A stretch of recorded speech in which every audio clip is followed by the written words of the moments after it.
Ito yung Canada's longest pier kung tawagin. Ayan, oh. Okay.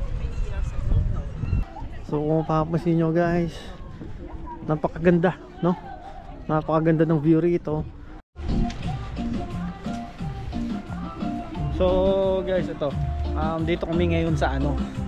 Actually hindi pa namin na ipakita to sa inyo, no? So dito kami sa White Rock kung tawagin, no? Ako personally first time kong nakapunta lang din dito, no? Ikaw, Dan, kasama lang din nakapunta rito, no? Oo, first time mo pumunta dito. Ito time. yung Cloud9 ng Siargao. Yeah. Cloud9. Magsusurfing kami doon. Parang si Pilmar ba? Yun. So yun, first time. Pero to si Junel yan na punta na rito. So dito guys, kung mapapansin nyo, tabi-tabi guys ang tabi-tabi ang mga restaurant dito, no? Kaya no. So wrong timing lang din kasi medyo maulan, no? Pero okay lang din. Ayun, White Rock. So ngayon guys, malalaman natin kung bakit tinawag tong White Rock, no?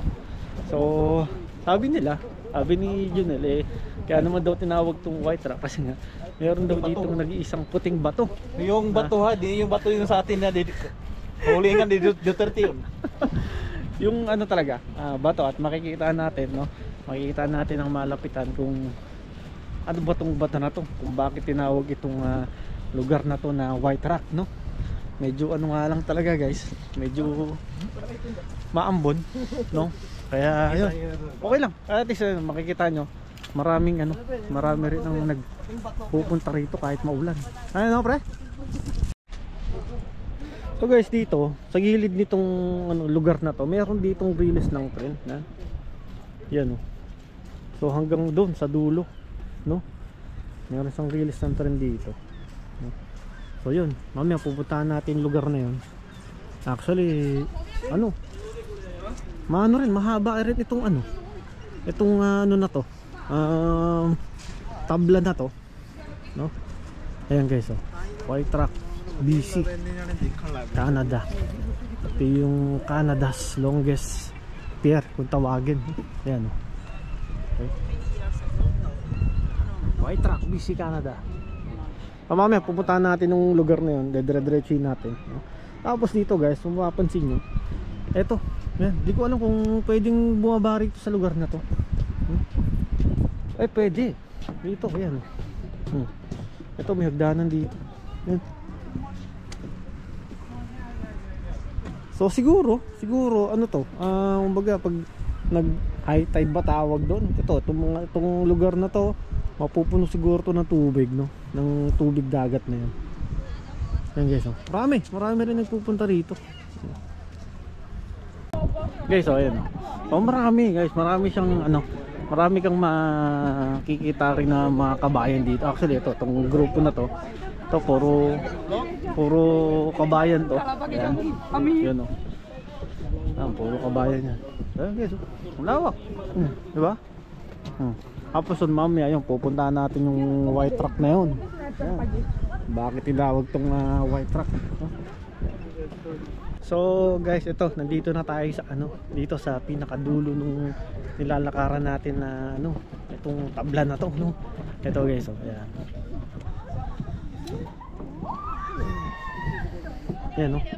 So kung mapapansin nyo guys, napakaganda, no? Napakaganda ng view rito. Most especially siguro pagka pagka gabi na, no? Ayan, no? Diba? Yun, tayo doon sa may dulo. So ito yung makikita mo rito guys. Ito, yan. So ito na yung pinakadulo na guys.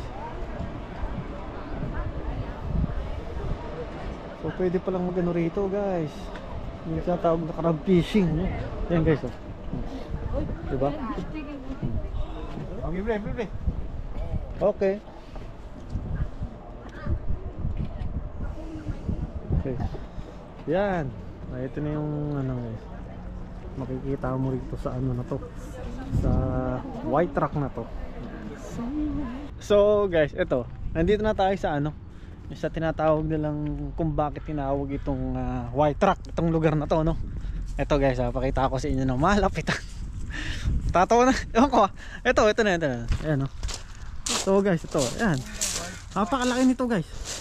Ha? Napakalaki nitong white rock na to, no? Oh. Diba? Ayan. Tuloy nyo guys. Parang ito yung ito yung simbolo nung na to, nung lugar na to, kung bakit tinawag na na white rock itong lugar na to, no? Yan guys, makikita nyo, papansin nyo, yan, white rock guys, diba? Tapos sa likod nyan, yan, kung makikita nyo, napakalawak guys, yan, palawak ng lugar na to. Yun yung pinta natin kanino, yung mahaba na yun, yan.